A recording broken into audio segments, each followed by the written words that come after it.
2016-17 के बाद से जहां करीबन 41-42% के करीब केवल लोग कृषि पर निर्भर थे, अभी जो 2022-23 में पीएलएफएस का आंकड़ा निकला है, ये वो आंकड़ा है जो सरकार खुद प्रकाशित करती है।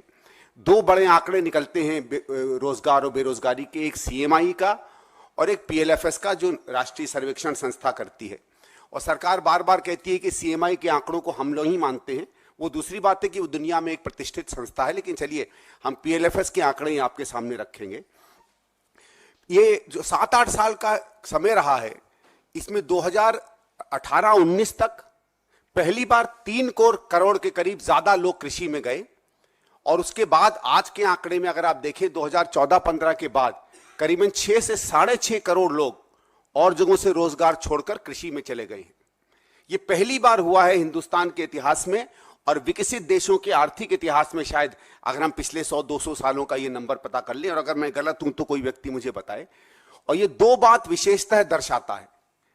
एक तो ये है कि तमाम, अगर आप देखिए पिछले 8-9 साल में कौन सी वो 2 या 3 बड़ी नीति की बातें थी जिनकी प्रधानमंत्री कहा करते थे।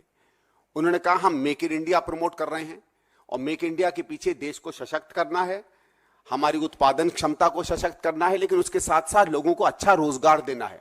और मेक इन इंडिया का रोजगार आता है उद्योग से, मेक इन इंडिया का रोजगार आता है सर्विसेज से। ये उसके बिल्कुल विपरीत हुआ कि आप मेक इन इंडिया का एक तरफ नारा देते हैं और आपके कार्मिक लोग जो हैं, जिनके लिए सही में कोई भी काम किया जाता है, वो छोड़ छोड़कर वापस कृषि में जाते हैं।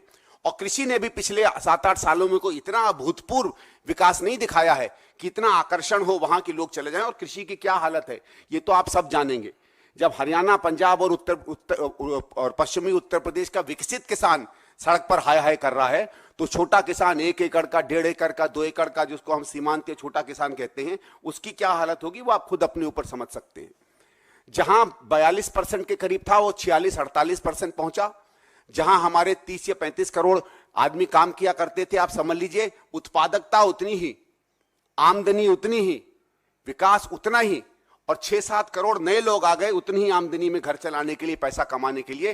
तो क्या बद से बदतर हालत हुई होगी उस पूरे क्षेत्र की, वो आप अपने आप समझ सकते हैं। और इसी से जब 5-6 करोड़ आदमी शहर से हटकर वापस कृषि क्षेत्र में जाता है, तो सामान्यतः वहां जो खेतीहर मजदूर था, जिसके पास आधा 1 एकड़ था, जो थोड़ी अपनी खेती कर लेता था, बाकी मजदूरी करता है या पूरी तरह मजदूरी करता था, उस पर भी भार पड़ा होगा। और उसका आप सब जानते हैं कि जब ज्यादा लेबर किसी जगह चला जाता है, लेबर की जरूरत से ज्यादा अगर सप्लाई हो जाती है, तो पहला उसका असर होता है आमदनियों पर, कितना उसको रोजगार मिलेगा डेली का। और इसीलिए अगर आप देखिएगा, जो एक सबसे बड़ी उपलब्धि थी मनमोहन सिंह जी सरकार में, कि जो रियल वेजेस कहे जाते, सही में जो प्रतिदिन की आमदनी हुआ करती थी, रियल वेजेस जो कहे जाते थे, वो करीबन 4.5% की दर से पूरे 10 साल बढ़े। और खासकर आखिरी के यूपीए 2 में तो 6-6.5% हर साल की रेट से वो बढ़े। और ये रेट मोदी सरकार के 8 या 9 साल में गिरकर 0.8 रह गया, यानी समझ लीजिए बिल्कुल ही नगण्य।